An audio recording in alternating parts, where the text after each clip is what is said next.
they get bored with their families and they want to sneak off and, watch a podcast. So get it. So, all right. Well, ladies and gentlemen, welcome to another special episode of Beernet Radio. This is a Memorial Day special bonus episode, if you will. And first of all, just want to give props to our veterans and troops who work in the beer industry or around it. And today we have Austin Sawyer, the founder of Countermeasures Corp. and friend of the pod. Welcome back, Austin. Great to be here again. Good time to be here heading to Memorial Day. Hopefully we give some people some good, decent to listen to over the weekend. That's right. We're winding down. And, so longtime listeners, I've been saying this for a while, that I sense a little bit of tension building between the distributor tier and the supplier tier, really since like 2 years after COVID, when things started, we started cycling those big numbers and the industry hasn't been great and we haven't been able to take pricing like we used to.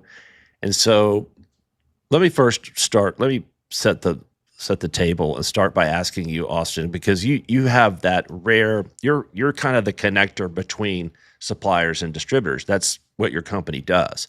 And so you sit in a unique seat where you get to see it firsthand. But, distributors, including me, have been hoping for kind of a miracle summer with the America 250th, and we've got the World Cup, and we've got easy comps, and we're hoping the weather is going to be better. But it may not be coming. And so far, the scans have not borne out that great. We saw a little bit of light earlier in the year, but it's just gone back to the mean. And so, what does this mean practically for how distributors are going to approach their 27 budget and APP season? Yeah, I think this weekend's interesting. I'm actually, to get off this and going to hit some stores in Nashville and meet some folks, probably have a beer along the way. But going out and seeing just because we can see the scans, but you look at the retail floor, you get a pretty good indicator. Store, it's impacting all levels. I mean, store buyers have budgets, right? So you see pretty good indicator what they think the traffic will look like. There's a lot of weather coming through the Midwest right now, so we don't need anything else hurting her. But here at home in Nashville, I think it's going to be raining all weekend. So yeah, here too in Texas. Yeah, and I think it's kind of all across Texas, Midwest, all throughout it. But which we don't need. But I think you've got Memorial Day, you've got the 4th coming up. After that, it's basically what your year's done, right? So you're going into AVPs, you're going into budgets, and I think there are some good headwinds. I agree with World Cup. I think Miller Coors is doing some massive stuff. Obviously, Constellation's got some big stuff. AB threw a Leonard Skinner party Sunday night at the brewery, for their celebration. Then you've got the 250th. So I think the 4th will be a good holiday, but I think we've just seen a lot of things that are slowing down. I think I talked to someone yesterday, and out of a friend group in Nashville here of 10 folks, 6 of them aren't drinking alcohol right now, right? And they're not industry friends, don't worry. They're real world friends. But I think that's more commonplace than ever. And I think when you look around those circles, that's happening. So the challenge, if you're a wholesaler or a supplier, is how do you get the most share of cart? Because you can't just bank on the fact that everyone's going to load up and throw massive parties. They're going to be on boats and lakes and pools and everything. Because we know even if that happens and they sub out non-alc for the occasion, non-alc is not selling at the same volume the domestic beer. People probably tend to overconsume a little bit on beer when they're having celebratory occasions. People are having a few non-alcs and they're staying in the occasion. It's great for share of mind and share a cart. But I think when you look at distributors looking at now, they need a better for you soda. And I think pretty much minus Poppy exiting and then selling to Pepsi, you've got Olipop, you've got Coke, you've got Nixie soda, you got several of those better for you. They're on beer distributor trucks now. You've got hemp beverages, which I know we'll talk about in a little bit. and that's an add-in 4-pack or 2 in the cart. A lot of these beer distributors are now in the spirits game. At minimum, they're in spirit-based RTDs, so a couple of those thrown in the cart, and then you've got your domestic beer, and then you've probably got a non-alc option or two. So I think the goal is, how do you not win? Anyone out there that's just banking on a massive summer coming back from your Bud Miller Coors Constellation volume, I think is not really living in reality right now. I think the smart distributors that we work with the closest are looking at, how do I grab the most shopper share cart?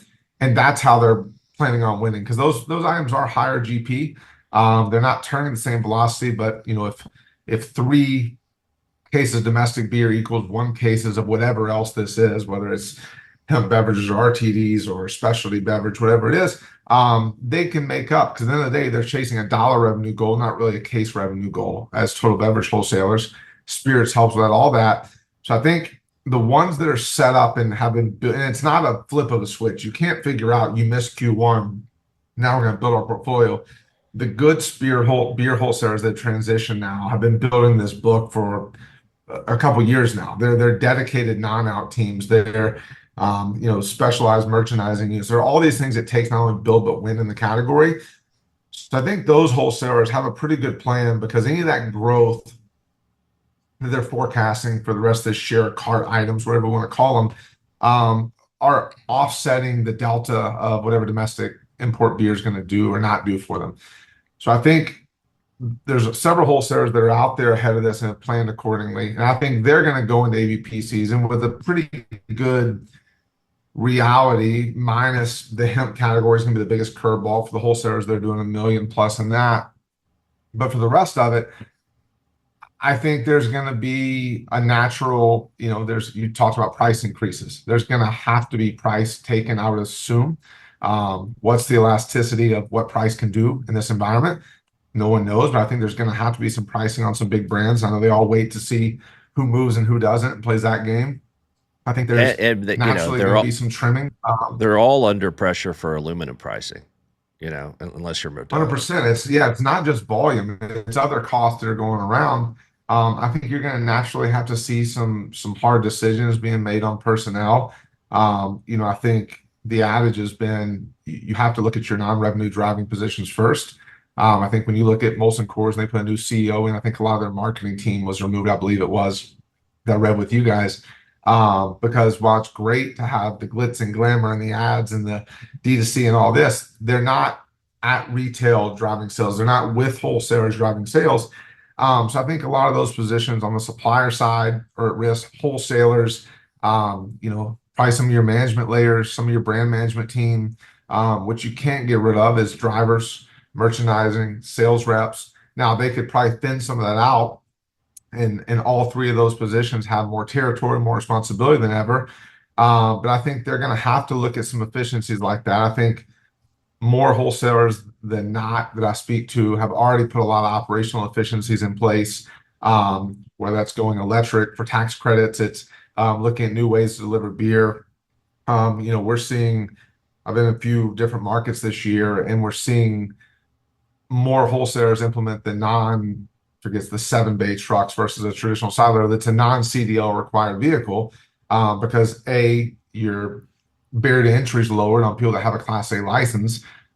You can deliver them a lot more efficiently, and the trucks cost less. So I think all these things are being put into place, but I think you're going to see cuts.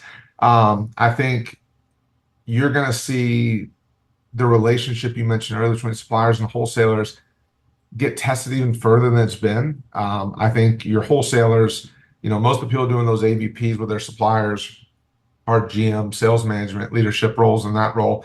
They're trying to get to a number, because you usually do the AVPs before you go to budget season from ownership, and they're saying, we need to get to this number through your meetings and then deliver it in November.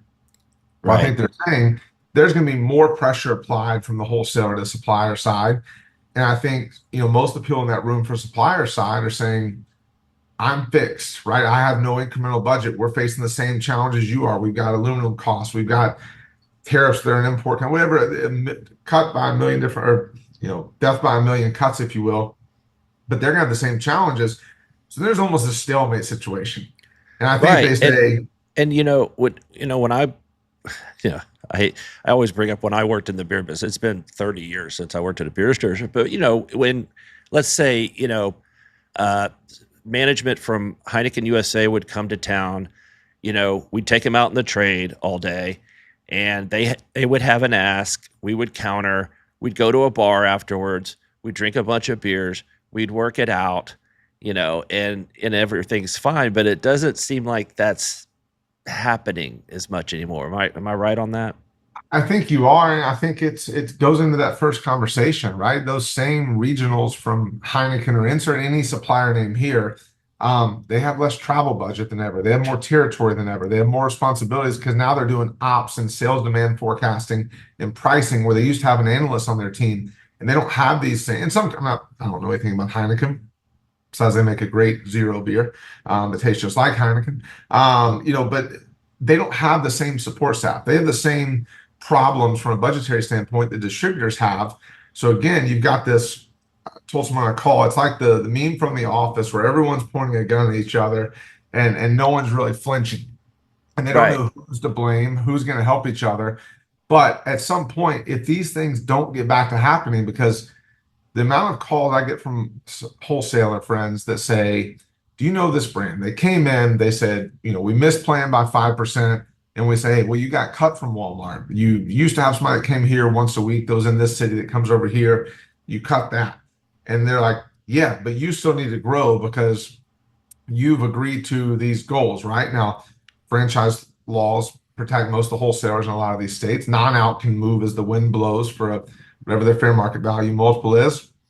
But unless there's an acquisition, the trouble of moving a brand and the translation, because then the wholesaler's replacing your slots and you're rebuilding a brand, and no one really wants to go to that. So I think there's this tumultuous moment before there's a degree of just, do we settle and do we lower our expectations and we go deliver to our boss that we're not going to hit the same number. The wholesaler has to deliver to their boss. They're not going to deliver the same number. And we all agree that we're living in a new world of reality.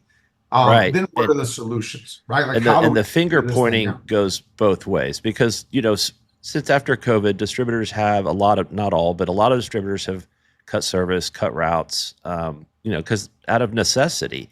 And a lot of suppliers, I'm hearing rumblings of distributors aren't brand builders anymore. They're just I mean that's been going on for 50 years, but it seems to be more heightened now.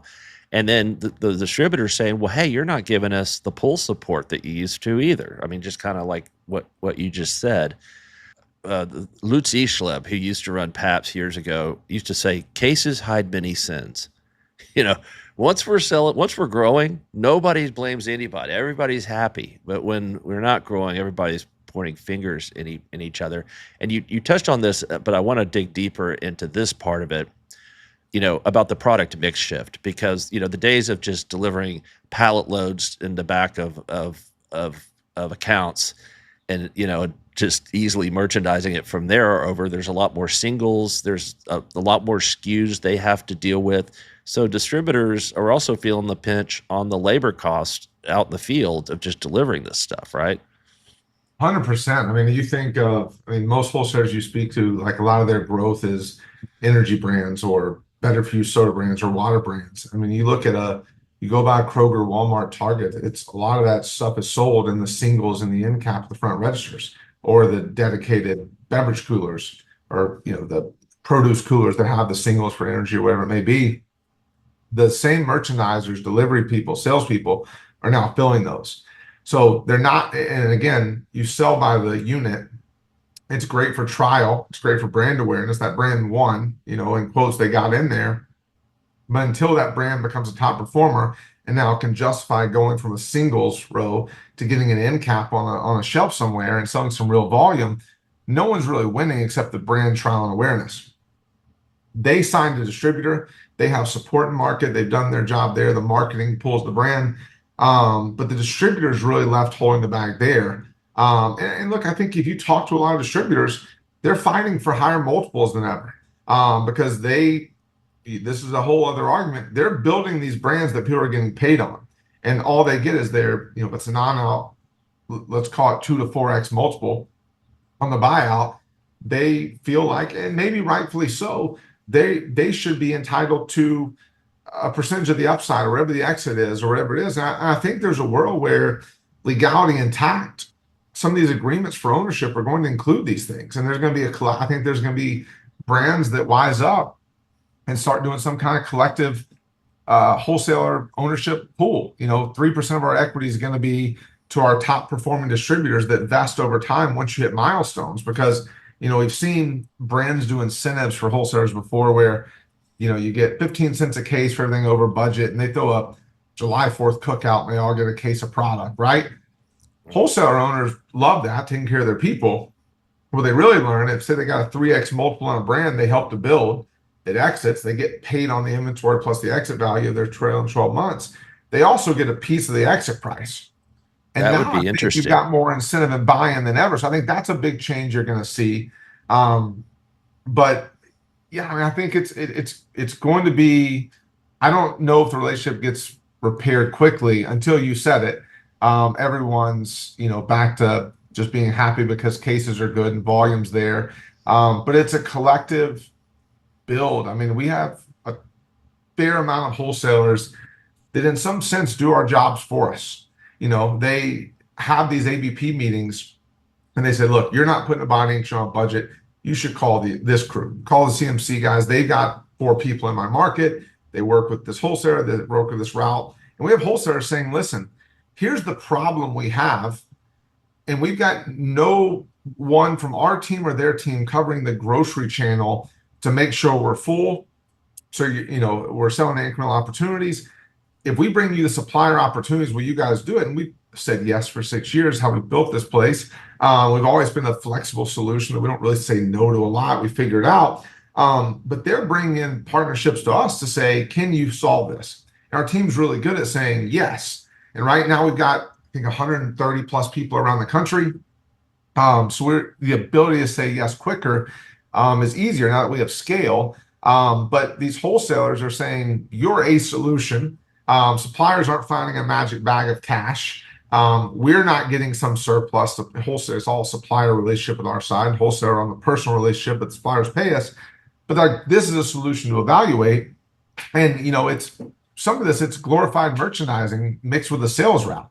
Our traditional route to market is on, off-premise, indie, and chain sales. But in some of these, like, hey, we need you to go to a Harris Teeter or a Kroger or a Target or a Fry's in Arizona and execute these beers of summer programs, make sure we're full, because neither side of the equation has the manpower to go do it, and we figure it out. So it's not a new service for us. It's a way of working with wholesaler suppliers in that middle land that we sit in, and we say, yes, we can do this, or no, we can't.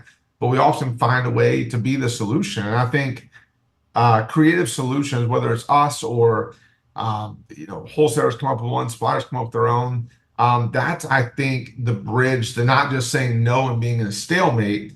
Again, whether it's us or their own creative solutions or finding new ways to look at resources, that's how they have to build together, because that's the only path to build cases and volume and revenue to where it should be. It's not just pointing the finger at everyone saying, I hope this gets better magically. Right. Because it is so much more expensive to deliver more SKUs than it was even 5 years ago or 10 years ago, especially.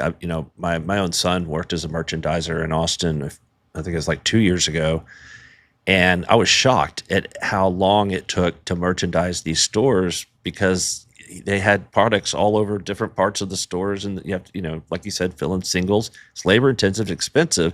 And the distributor is, feeling kind of screwed when they pull that product, if it's a non-alc especially, and they built the brand. I mean, how many times has this happened over and over again? And they're like, yeah, but we did all this extra labor. And so there is that tension there. But it's a kind of a tension between feet on the street of the supplier, and that's where your company provides that service, obviously, and then distributors pulling their weight as well. And I should note that distributors are getting a lot better at managing the labor out in the trade. 100%. By pre-wrapping pallets and using box trucks, using different dollies, whatever. You know how it is. Yeah. Well, let's talk about hemp for a minute, because that's been a big issue lately. Of course, we've got the mid-November federal hammer that may or may not come down depending on who you ask, which would effectively close the hemp loophole from at least the federal level. But the states have already kind of gone their own way in many cases. There's two or three, I think, avenues where the November ban could be eradicated or at least softened. And what are those pivot points, and how real are they? Yeah, I mean, the first one to talk about is the state level. So there'd be no interstate commerce. So hemp beverages are created with an emulsion that's started from a distillate. So the distillate would have to be pre-November 12th, shipped in bulk fashion or manufactured in the state. So you can't make it in New Mexico and ship it in Texas and then go to a production facility there. This is going to be a state by state thing. I think Florida, Minnesota, Chicago, maybe New Jersey, New York, Texas is for sure there. And there's several others that are, looking like they're going to stay in on the state. And then the early learnings are that if that state regulatory is in place before November 12th, it would supersede the federal, which I am not well versed on. That seems backwards to me, but that is what, everyone's saying right now. The challenge with that is, can the independent mom and pop retailer support what would be in there? Because the banking would be a problem here. So, what I've heard is, you look at like a Specs in Texas, who obviously probably the largest liquor outlet in Texas. They sell a ton of hemp beverages. I'm pretty sure they're number one in the state. Under this, they would need to have say they have 8 lanes of checkout with clerks. One would be dedicated for cash or debit card, because it's not credit processing. And if that is the stipulation that has to be, and maybe that's a Texas only thing, it doesn't apply to all, but even if it's Texas, how many retailers can afford a separate? So every independent C-store, independent liquor store, I don't know how they could afford, as alcohol goes down, we started the conversation there. They're not having boom days. They're not printing money like they once were. So do they want to put an extra checkout kiosk and an extra clerk on staff just to sell these beverages? It's good revenue, but I would think the answer is no, unless you've got multi-outlet, so there's a creative solution. And I'm assuming right now I'm living under a pure black and white, everyone does this and follows the rules. I'm sure there'll be places that, don't have a separate register. I'm sure someone very smart will find a workaround around this on the state level where it can be. But that's option one. And the other challenge within that is, you go to Florida and say there's a child resistant cap. Let's say Texas creates a different labeling, the sticker on the outside of the can has to be different, has to have FDA notices on there about what's in there. It has to clearly say the labeling requirements are different. Or let's say New Jersey has a milligram per serving difference. So there's a world, let's just say there's 5 states that stay in existence here past this November 12th ban. You could essentially have 5 different products, milligram variants, label requirements. So you can't, now your cost savings of buying 1 million printed cans at a time are out the window. Your seamers, your lids, your packaging, your marketing are all different. So does it work? And will the people stay in that? I believe so. I think it'll be, maybe some local Texas only brands stay in Texas, but they pull back their distribution everywhere else. Right. And so because they can distill the THC in Texas, it doesn't cross state lines. Texas has a legal framework, but it might have weird, like you say, labeling requirements. Until kind of recently, you couldn't sell a beer in Texas over 6%, and you had to call it ale on the label, even though it's not an ale, even if it wasn't an ale. Like, it was just a weird law. And so, AB and Molson Coors had to have labels just for Texas. You remember 3-2 beer had to have beers just for that. So it's not completely unprecedented, but it does kind of ruin the economics of having a regional or national brand. Especially if this is your only revenue source, right? Right. AB doing that for Utah or Texas is one thing. So they're selling billions of cans everywhere else, and it drives the revenue stream. So I think that's a real option you'll see. Another option is what, I'd call the 0-0. That's a transition to functional. We're seeing certain brands out there that have functional beverages. There's obviously ones that are standalone, but we're seeing a pretty good idea to pivot into the functional 0-0 space. But can't you? I mean, isn't there I don't know all the legalics, but it seems like you could still have maybe 0.4. Well, that's door number 3. So that's Okay. so the issue with going straight functional is a 0-0, unless you've got a fantastic brand name that's recognized in the better for you hemp, functional mushroom, whatever it may be space, that consumers that are looking for a healthier lifestyle understand your brand. And that's a select few out there that are out there and have been for a while.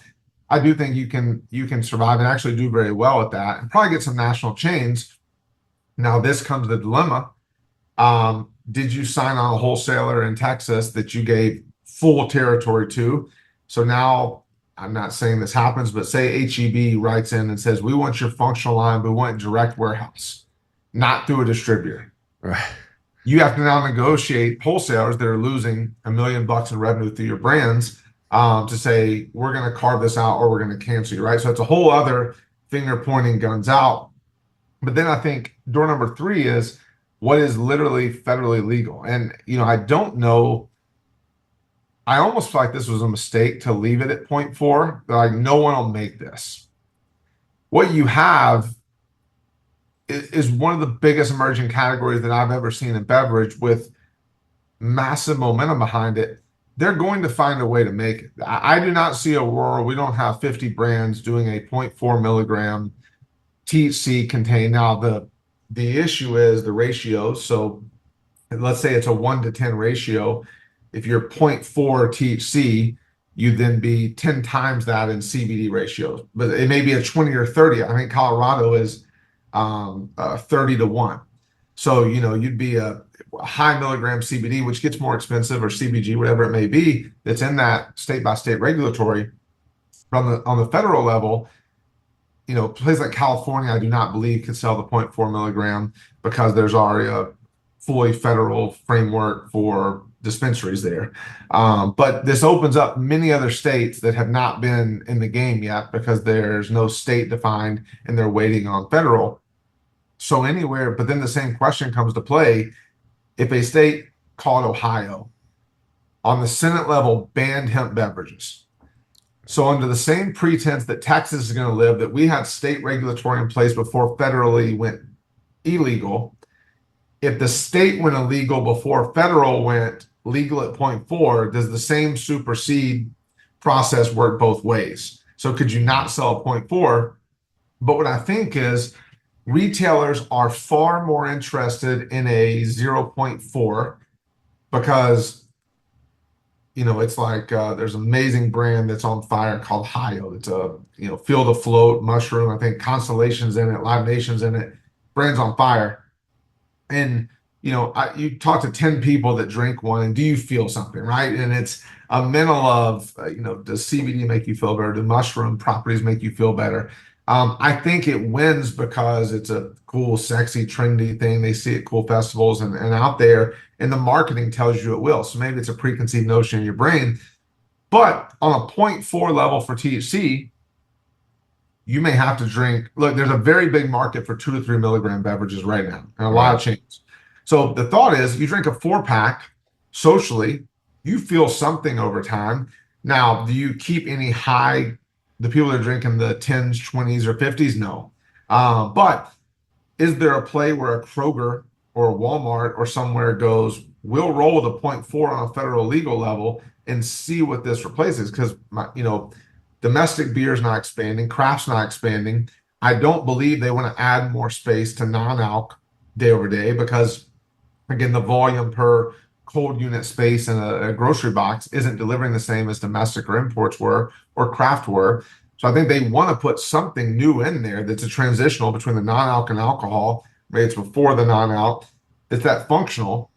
There needs to be something in there that makes an effects-based drink. So like there's no debate that you drink THC beverages, you feel something, right? You drink a 5, a 10, 5's my sweet spot, 10's give me loopy. I haven't tried a point four, but they will be here. So I think you're going to have a mix because I think either way on November 12th, it's a prohibition period, not a ban, really. Like it's not going away. I think, I've heard a lot of the realists in the room say in 2027, we're going to know our real path. But is that the end of 2027 and 28? Is that a new administration? There's a million things. And by the way, like trying to get this done in a time where the world, I feel like the government has a few bigger things to figure out You right think? now. There's a war. There's a lot of infighting. So is hemp at the top of a priority? I don't think so, right? So I think you have to be looking at one of those doors 1 through 3 to get ready for November 12th and beyond. And the other thing that I don't think we've seen, and I could be wrong, is what's the grace period after November 12th? Because, when most of these bans come into effect, there's a certain period. But I can tell you if they somehow give a year grace period to clean up the markets, this industry is going to treat that like a year extension. Right. So Right. is it a 50-day cleanup? Is it 120? Is it a year? And I think there's still a few bills out there that definitely could reverse that. But I think most of the industry is looking at door 1, 2, 3. And then how do we stay alive and rolling and in the category, in the space, until we get some kind of new regulatory guidelines or a new hemp bill, whatever it may be. So I think those are our most realistic. I don't think you see many of these suppliers go away in November. Some of them will. I think if a third of the industry goes out, there's also 20 top suppliers who already have brands in creation that have been on the sidelines kind of advocating against this stuff. But once it's federally legal, they're going to drop it through their distribution networks. And this is on the wine, spirits, and beer side that are ready to go. And they're going to roll as soon as it is. There's not going to be this infighting. I think MBWA has kind of been against this. It's been a mixed bag amongst their team and their members that have been there. Some are for it, but I'd say 60%, if not higher, of beer distributors in states where you can sell this stuff are in the space right now, and more are than aren't. So I think Right. there's a lot of people lobbying for it. Wine and spirits wholesalers, breakthroughs obviously in. I think you've got Southern who is actively looking at the category, and I'm sure if this thing was fairly legal, would be in the space. But I think it's a small timeout with a path to drive some revenue and keep some business going. That's where the 0.4 will be, or the 0.0, or the state by state thing. But you will see these products in market in Q1 of 27, I can tell you, in some form or fashion. Well, we had Ian Dominguez on the podcast last week, and he said a similar thing. And one remark I made is that it seems like somebody could make a 0.4 mixer, like a kind of like a fever tree, but with 0.4 in it, and you mix it with alcohol, and you get that little bit of the THC. I would buy that. Well, and look, you look at share a cart conversation, right? And I know the Willie's Remedy guys well, and they're doing extremely well. But let's just say you're a Miller Coors wholesaler that sells Willie's Remedy. So you sell your Fever Tree as a mixer for a party. Yeah. Maybe you sell spirits, so you sell them a bottle of vodka. Now you sell the Willie's Remedy or any of the drop in when you can do it. So your, Cali sober folks are putting the 5 milligram shot of Willie's Remedy in there. The other folks are putting a shot of Tito's in there. And now you've got the mixer, you've got the spirit, you got the THC, and that's how you capture share a cart, right? And that's where I'm going. And then and if it's a party, you're still loading up a case of Bud Light or whatever it may be that you're taking to your party, a couple sixers of Athletic, and now you got something for everybody. You got a really expensive cart, albeit, but you have something for everybody. And if that distributor happens to own that share a cart opportunity, now they're winning because their revenue is better than it ever has been. Right. Right. Well, and so to wrap this up, let's give a plug to your company because it is a unique. We've been following you since the very, very beginning, and CMC, you're positioned yourself as kind of a neutral party that plays between the supplier and the distributor. You get paid by the supplier, but you have a sales force out there that they can utilize, and as the industry consolidates both on the supplier and especially the distributor side, how do you manage the relationships between those two? Because it seems like you're kind of caught. You're like Malcolm in the middle. Yeah, I mean, my background for 15 years, I was on the AB wholesaler side, right? And I'd say the first day I stopped working with JR and came into this thing. I went out and had Coors Light, and I said, it just feels like I can for a second, right? It was my first experience of saying, like, all right, you're kind of brainwashed a little bit to be an AB guy or a Miller guy or whatever it is, and there's a lot of loyalty there. I had the same problem, by the way, when I started this newsletter 26 years ago. Everybody thought of me as the Miller guy because that's the background I had. I came from a Miller distributorship, and I'm like, no, August Bush IV was our first major speaker at our summit. So. But you look at what the distributors care about here, and this is where, this was the founding principle for why we started this company. I saw the opportunity. We go back to the revert of, suppliers and wholesalers are both blaming each other. All they care about on either side of the equation is someone that shows up and executes. So we bring brands to market. We've got national accounts, we've got sales reps, and we've got retail marketing for POS. We could have expanded into 100 other subcategories we do, but everything we do, instead of growing outward, is doubling down on being better at the execution and the tracking and measurables.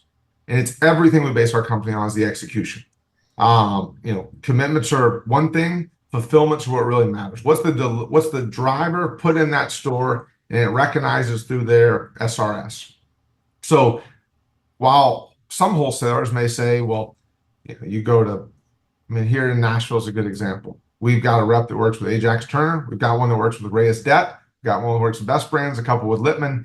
We've got one with everybody, right? And they work with those brands. And it early on, wholesalers, you say, you need to pick which side of the aisle you're working on. And I said, if this thing's going to work to the degree I believe it will, we have to be a solution for everyone. Because at some point, when I saw this, I managed brands and came into this, the beers and the camaraderie are not going to increase between suppliers and wholesalers. The finger pointing is going to get worse. Sales cures all. So all we come in is the opportunity for us. Wholesalers don't have as many supplier reps in market as they once did. I said earlier, I'll say it again. They do our job for us. And hey, we got these 3 suppliers they just launched. They don't have the budget for a rep. They can afford you all. Can I make an introduction? Absolutely. On the supplier side, wholesalers, they point the finger there. They're delivery vessels. They're not brand builders like they once were. Well, they don't have the people they once did. They don't have the infrastructure and the resource they once did. So now they need help too. Supply, and again, you can either be the ones that stalemate and complain about it, or how do we mutually figure out a solution that works? We are that solution that works, and they come in and we execute. We are growing. We sell boxes and barrels. And I asked that the simplest form, what we do, we sell boxes and barrels and make sure they get delivered through our tracking mechanisms. The other side is from a wholesaler angle. We've been very fortunate to be a part of some really cool brands that have grown, and many of them exited, and our expansion teams built those distribution networks. Now, if we're really good at our job, we build the network, then we help do some reps and some national accounts and all that. But at the end of the day, we can be a Flex Seal Band-Aid solution as large or small as you need to. But what the wholesalers know is they see us at every industry event. We're at every conference. We're talking. We're the last ones there when the bar closes. It's not because we love hanging out and having a million drinks, which partially I think I do. But it's where I've forged relationships, right? Over doing this for 20 years. I know a lot of folks on the brand side, and you've seen this. You've probably interviewed the same heads of sales for some of these companies in 5 different organizations at this point, as long as you've had the pod or the publication. So we treat people with respect. We treat them like humans, because once they've done their job and they exit that company, they're going to go somewhere else in the same industry. And they're going to go to their same wholesaler network or work with us, whatever they do. But we've kind of remained in that neutral area where brands ask us their opinions and we give them pretty honest opinions. And look, some wholesalers are brand builders more than ever, than other. Some are going to say, how many chains do you have? You need 350 chain mandated grocery, or we're not talking to you. And we know that too. But we know the angle is to go in there. We know what it takes to support and win. And we know what matters to that wholesaler. We get to know the suppliers at a deep level and know what matters to them. And then wholesalers know if we're bringing them something, it's of value. It's proven. They've got their funding. They come from our industry. They know what they're doing, or we've helped them find someone to run that will. And suppliers know that if we see an issue where we're getting a high level of commitment execution, but the fulfillment's not there, we're going to pick up the phone and call that wholesaler and work it out because we know them. And that's why we don't, I think we're in probably 65% of the major US markets, but we're not in some of these smaller territories because we can't build tons, we can't deliver a strong ROI. So we just go deeper in the markets we're in. At some point, will we be in Montana or Boise, Idaho? Maybe, or Iowa, I don't know, maybe, sure. But for now, we go deeper in Phoenix, Arizona, Los Angeles, New York, Miami, all these cities where we know the wholesalers, we know the suppliers, we know what they need. We have regional teams to lead and know the market very well, and we execute. And I think you go back when there's a lot of pride at the distributor level. If you work with this wholesaler in town, we're not going to talk to you. We're not going to give you our route list. Now, that is lowered so much because they have to find a way to survive and win together. And that's where we've been able to be in the glue that executes and helps everyone win together. Right. Hey, we all want to win. Everybody. Sales cures all. Yeah. Boxes cure all ills. And, well, thank you, Austin. It's always a pleasure having you on. I think like on a pound for pound, you give so much great information in very few words. And I like that's why I wanted to have you on one-on-one so we could just knock out a quick one and get because you and I have been kind of thinking the same things. And when I got your email on, I guess Monday, I was like, yeah, we need to talk about some of this stuff. Yeah. It was a great email. So thanks for being on. And folks, have a great Memorial Day weekend. And hey, go out there and sell some beer. Thank you, Harry. All right, bud. Take care. I see you.